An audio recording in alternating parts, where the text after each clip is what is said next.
Nah hadirin yang dirahmati Allah SWT, dakwah ini kita jalankan sehingga orang kembali dapat kenal kepada Allah SWT. Kenapa hari ini manusia tidak dapat taat kepada Allah? Karena mereka tidak kenal dengan Allah SWT. Sehingga yang muncul dalam diri manusia ini adalah keakuan. Aku ini hebat, aku ini orang kaya, aku ini orang terpandang. Timbul keakuan. Ini berlakukan karena usahaku, ini bisa terjadikan karena kepandaianku. Ada keakuan. Contohnya, satu orang petani kita tanya, Pak, Bapak kan punya lahan pertanian kecil saja, hasil panennya begitu banyak. Apa langsung kata petani ini? Wah, pandai-pandailah kita bertani, Pak. Sebelum menanam, tanahnya kita traktor dulu supaya gembur. Kemudian kita beri pupuk kandang. Dan sebelum menanam, dapat kita pastikan, Pak, bibit yang kita tanam itu harus dari varietas yang unggul supaya hasil panennya banyak. Ini kata petani. Padahal dia tidak paham yang memberikan hasil pertaniannya itu adalah Allah. Bukan karena pandainya dia bertani. Tapi inilah sifat manusia, selalu melupakan kebaikan Allah. Pedagang nanti ditanya begitu juga. Pak, Bapak saya ingat kan 3 tahun yang lalu cuma buka kios-kios rokok kecil saja. Wah, 3 tahun kita tak bertemu, sekali ketemu Bapak sudah punya toko grosir yang besar seperti ini. Apa kata pedagang? Wah, pandai-pandailah kita berniaga, Pak. Dengan konsumen kita harus ramah, produk yang kita jual kualitasnya baik, harga kita bersaing dengan yang lain, supaya perdagangan kita maju. Ini kata pedagang. Padahal dia tidak paham yang memberikan kemajuan atas perniagaannya adalah Allah. Bukan karena pandainya dia memanage usahanya. Begitu juga kalau orang di satu instansi pemerintah, kita tanya, Pak, Bapak dulu di sini kan 8 tahun yang lalu cuma pegawai rendahan. Wah, sekali ketemu dalam waktu 8 tahun Bapak sekarang sudah bisa menjadi kepala dinas, ya kan? Umpamanya. Apa jawab dia? Langsung dia katakan, wah Pak, pandai-pandailah kita Pak bermain dengan atasan supaya dapat posisi jabatan itu. Jadi dia katakan karena pandainya dia melobi atasannya sehingga dia dapat posisi jabatan itu. Padahal dia tidak paham yang memberikan posisi jabatan itu pada dirinya adalah Allah. Inilah manusia, selalu melupakan kebaikan Allah. Tapi kalau sudah sakit nanti dilarikan ke rumah sakit umum, hidung pasang oksigen, ya kan, lengan pasang infus, di bawah pasang keteter, ya kan, napas pun cengap-cengap. Kita pun datang, Pak Fulan sakit, ayo kita jenguk ke rumah sakit. Sampai rumah sakit kita pun katakan, Pak, 2 hari yang lalu kita kan baru ketemu, Bapak kan sehat. Barulah dia bilang dengan sesak napasnya, inilah sudah ketentuan Allah. Karim. Udah mau mampus baru ingat Allah Ta'ala. Tapi ketika dapat nikmat, dia katakan ini kan karena usahaku, karena kegigihanku, kepandaianku, kesungguhanku. Aku hadirin. Inilah sifat manusia. Nah, kenapa keakuan itu muncul di dalam hati? Karena dia tidak kenal dengan Allah. Kalau dia kenal dengan Allah, pasti hadirin yang mulia dia tidak akan sanggup sombong hidup di atas dunia. Maka hadirin yang mulia, orang-orang sufi bilang apa? Awalul. Kalau kita sudah kenal dengan Allah, pastilah kita ini binasa, pastilah keakuan tak ada lagi dalam hati kita. Barulah kita sadar bahwasanya kita ini la haula wala quwwata illa billah. Nah, ketika keakuan itu sudah tak ada di dalam hati seorang hamba, barulah dia dapat bersyukur kepada Allah. Tapi selagi keakuan itu di dalam hati seorang hamba ada walaupun sebesar biji zarrah, maka sampai kapanpun dia hidup di alam dunia ini, dia tidak akan pernah dapat bersyukur kepada Allah. Nah, jadi keakuan itu begitu bilang, baru muncul rasa syukur. Rasa syukur ini hadirin yang mulia mendatangkan kenikmatan dalam amal. Dan rasa syukur itu hadirin yang mulia memotivasi kita untuk kuat beramal. Ya Rasulullah, engkau kan orang yang maksum, kata Aisyah radhiyallahu anha. Dosamu yang lalu, sekarang akan datang pun sudah diampuni Allah. Kurang-kurangilah ya Rasulullah. lamanya engkau berdiri di dalam sholat, engkau lihatlah kakimu sampai bengkak-bengkak seperti itu. Apa dijawab Nabi? Adakah tidak pantas aku ini menjadi hamba yang bersyukur kepada Allah?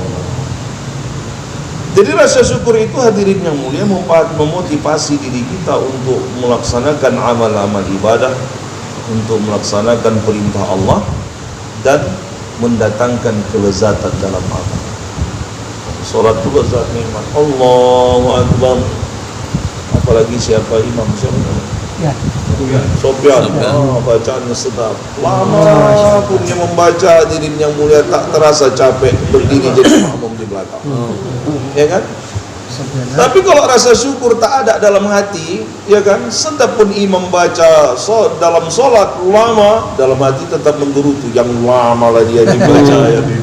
Enggak, ya tahu dia solat berjamaah ini singkat-singkat aja. Tapi giliran sendiri pun nanti dia solat begitu juga. Allahu Akbar, baca Fatihah, belum lagi waladhdallin udah muncul di benaknya. Habis ini ku baca inna a'tainaka kal kausar. Inna a'tainaka kal kausar. Bukan membaca surah itu nggak bagus dalam solat, bagus, cuma niatnya yang tak bagus, supaya cepat selesai solatnya, itu yang tak bagus. Kenapa tidak betah lama-lama dalam solat? Karena belum merasakan kelezatan dalam solat. Begitu juga baca Al-Quran hadirin yang mulia. Lihat sahabat, Masya Allah, Utsman bin Affan radhiyallahu anhu, sahabat solat Isya, solat sunat, dia buka Al-Quran. Terus dia baca ayat demi ayat, habis satu surah berikutnya terus dia baca. Asyik membaca Al-Quran, hilang ngantuk, hilang capek, tak terasa sedikit pun. Tiba-tiba terdengar Allahu Akbar, Allahu Akbar, ya sudah azan subuh di Masjidin Nabawi hadirin. Nggak ada ngantuk, nggak capek. Kenapa? Terasa kelezatan dalam membaca Al-Quran. Buat kita hari ini baca Quran menghabiskan satu ain pun susah, ya kan? Tapi kalau nengok WA nanti, Masya Allah, nengok Facebook, Instagram, nengok TikTok, Masya Allah, tahan satu malam tak tidur, ya kan? Ini hadirin yang cocoknya doa kita habis salat Ustaz ditambah. Apa doa kita ditambah? Allahumma inna na'udzubika min fitnatil Android, min fitnatil Facebook, min fitnatil WA, min fitnatil Instagram, min fitnatil Twitter, min fitnatil TikTok. Baru sambung min fitnatil mahya wal mamat, min fitnatil masih dajjal. Sudah jadi fitnah hadirin. Sehingga banyak waktu kita habis dengan Android daripada membaca Al-Quran. Tak terasa kelezatan. Tapi kalau rasa syukur ada dalam hati, semua amal-amal itu akan terasa nikmat. Jauhlah terasa lezat. Dakwah walaupun dimaki-maki orang, diusir-usir orang, menghadapi muka masam, terasa kelezatannya hadirin. Kalau rasa syukur ada dalam hati.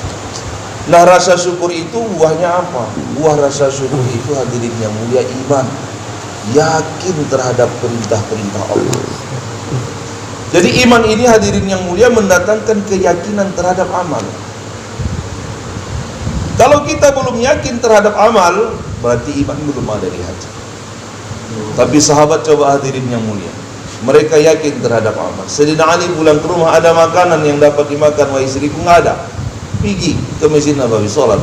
Habis sholat, ya Allah, ya Allah, ya Allah, ya Allah. Pulang lagi, udah ada makanan belum? Pergi lagi, ya Allah, ya Allah, ya Allah, ya Allah.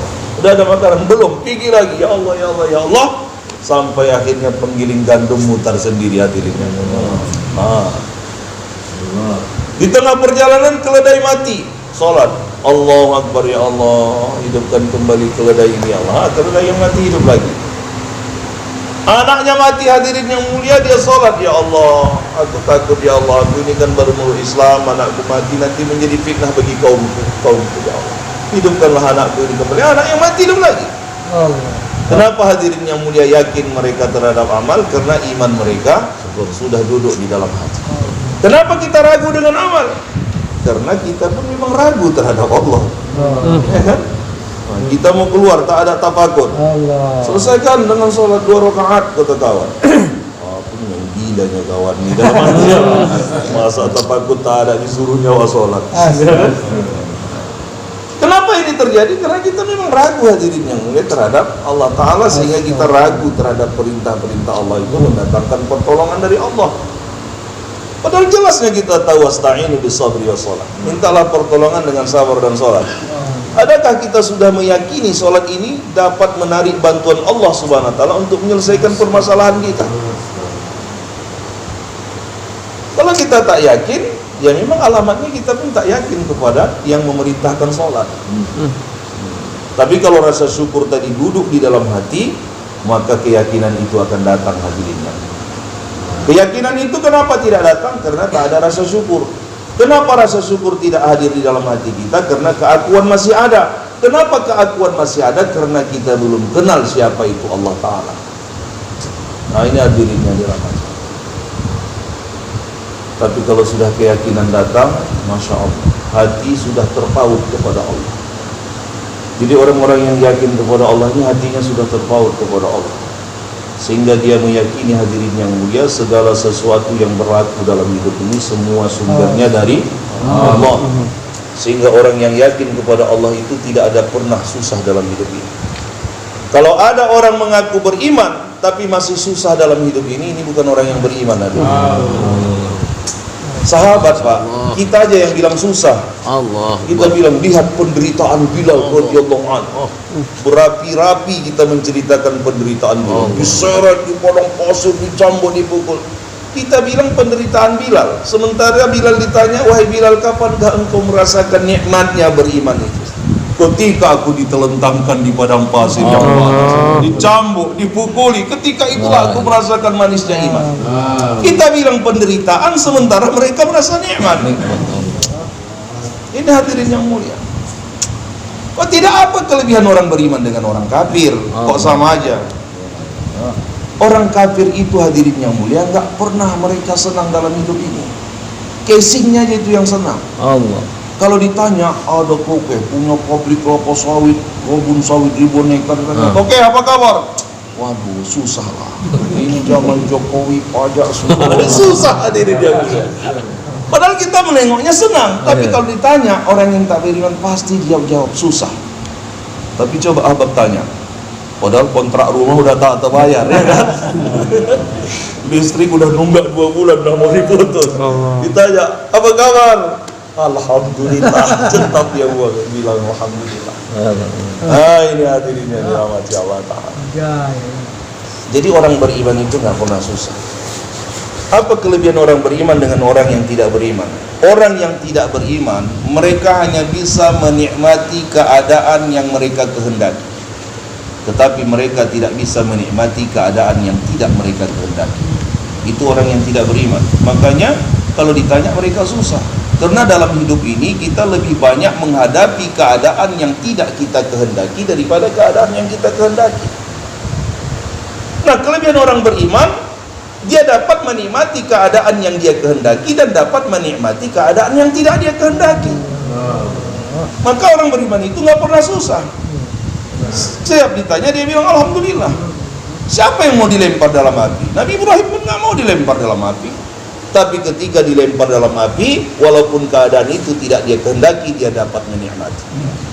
Siapa yang mau masuk penjara? Nabi Yusuf pun nggak mau masuk penjara. Tapi ketika dimasukkan ke dalam penjara, walaupun keadaan itu tidak dia kehendaki, dia dapat menikmati.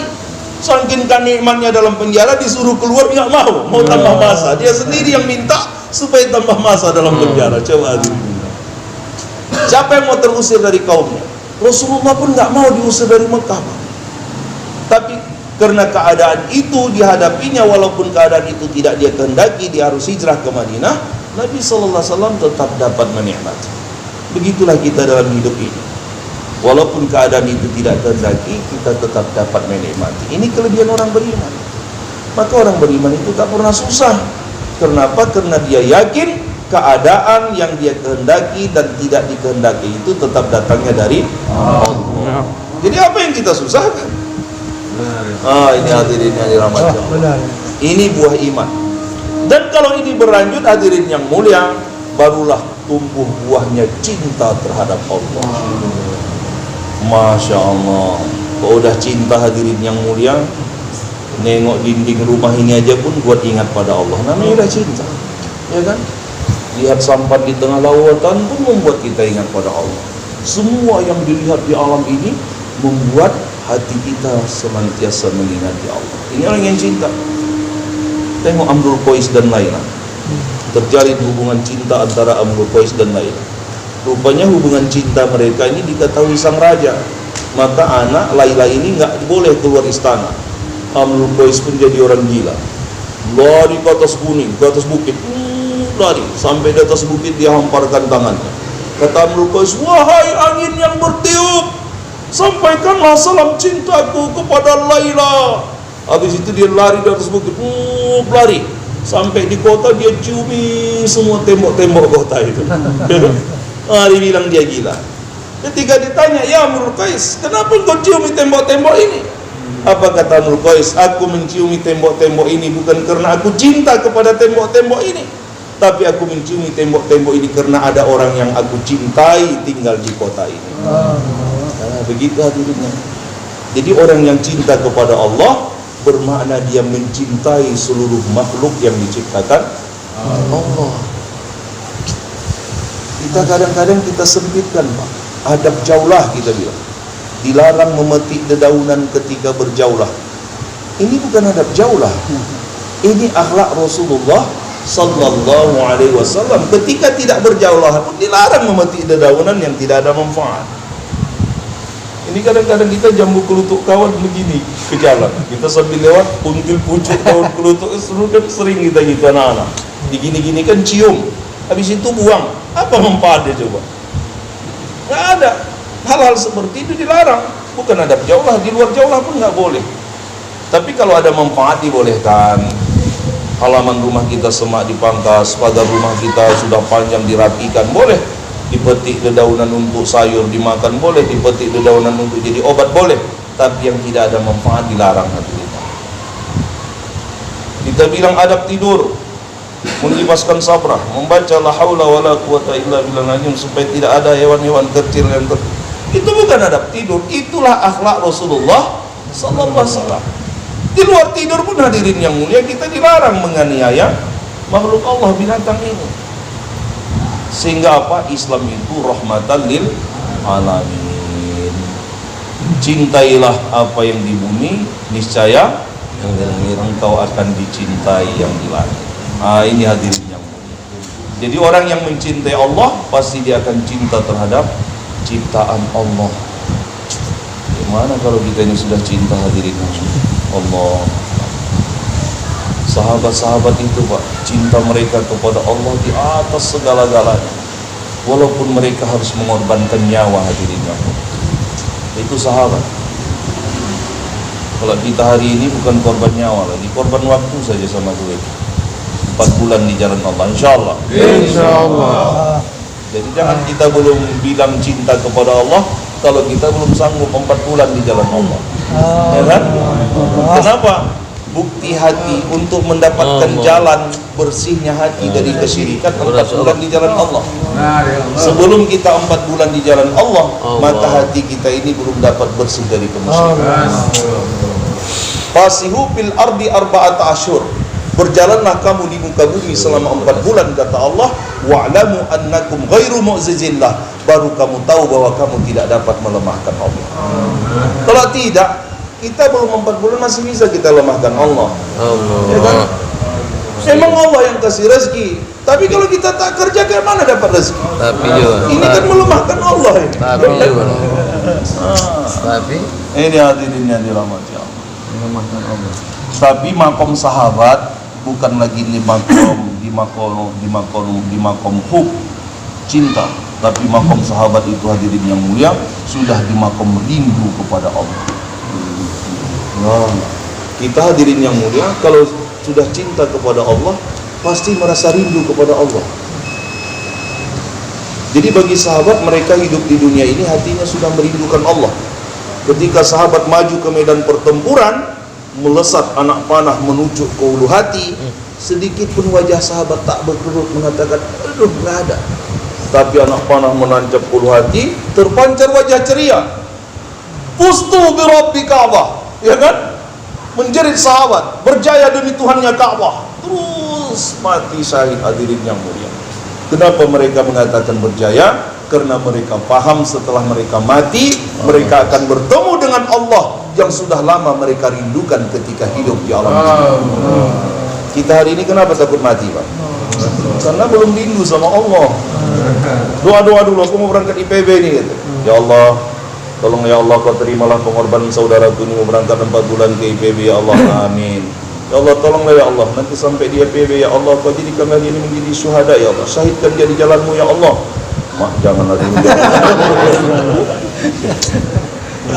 Takut mati, hadirin yang dirahmati Allah. Kenapa?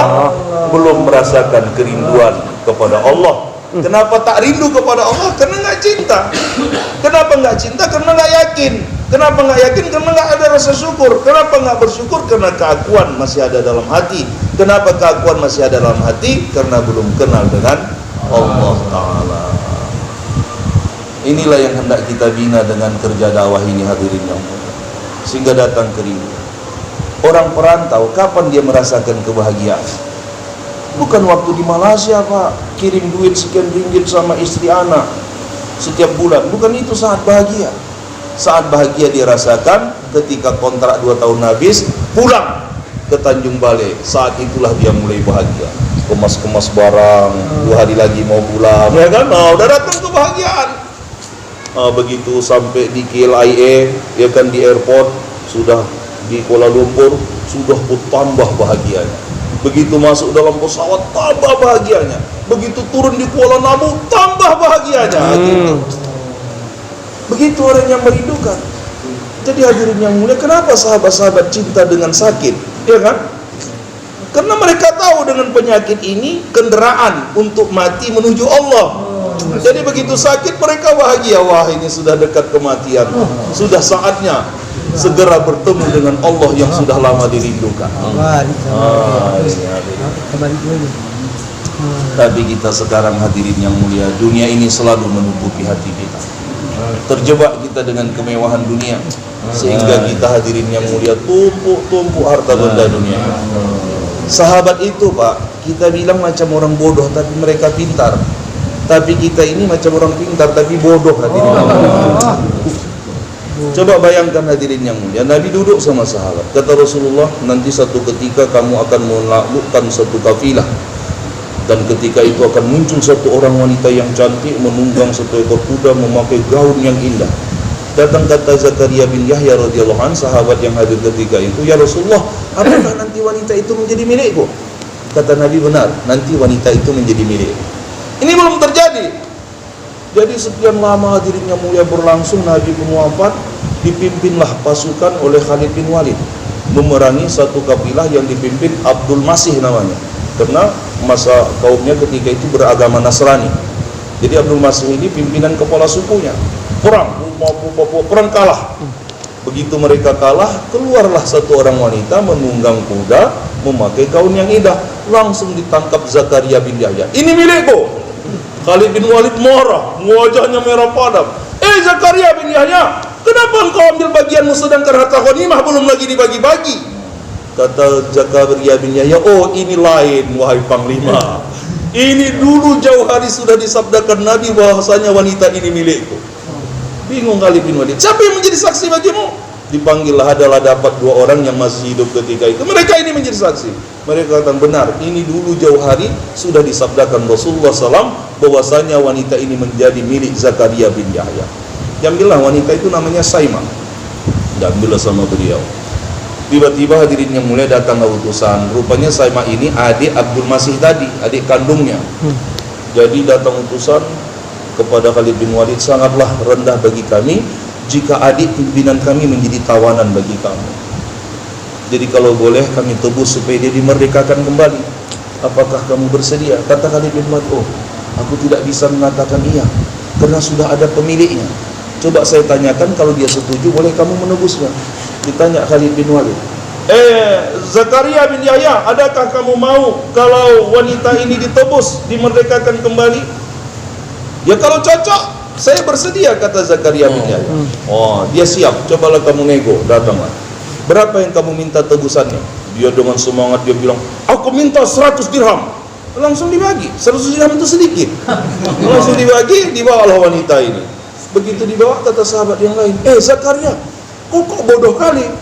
Kok kalian bilang aku bodoh? Iya, kok kau minta 100 dirham? Kok enggak kau minta 100.000 dirham? Kata mereka. Hah? Apa masih ada rupanya jumlah yang lebih banyak dari 100 dirham ini?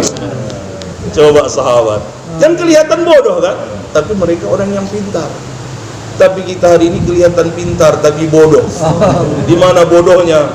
Kita tumpuk-tumpuk harta, kemudian kita mati, kubur kita dibentangkan Allah api neraka. Kita diguling-guling di api neraka dalam kubur.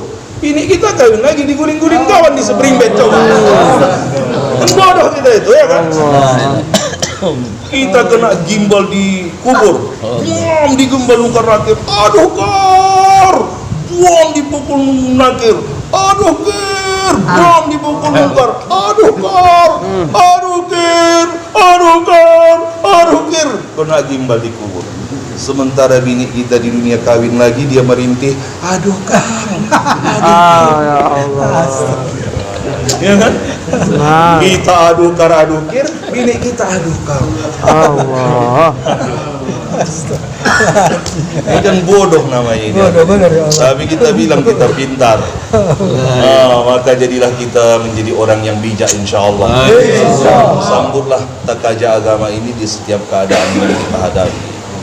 Jadi kita tertibkan diri kita, hadirin yang mulia, untuk 4 bulan setiap tahun. Insyaallah. Masturah kita tertibkan diri kita untuk bergerak 3 hari, 10, 15 hari, 40 hari. Kemudian begitu juga kita jaga makomi kita, insyaallah. Dalam waktu dekat ini siapa yang siap masturat? 40 hari. Masya Allah. 15 hari. Pak Ajar sudah siap keluar. Siapa lagi, Pak?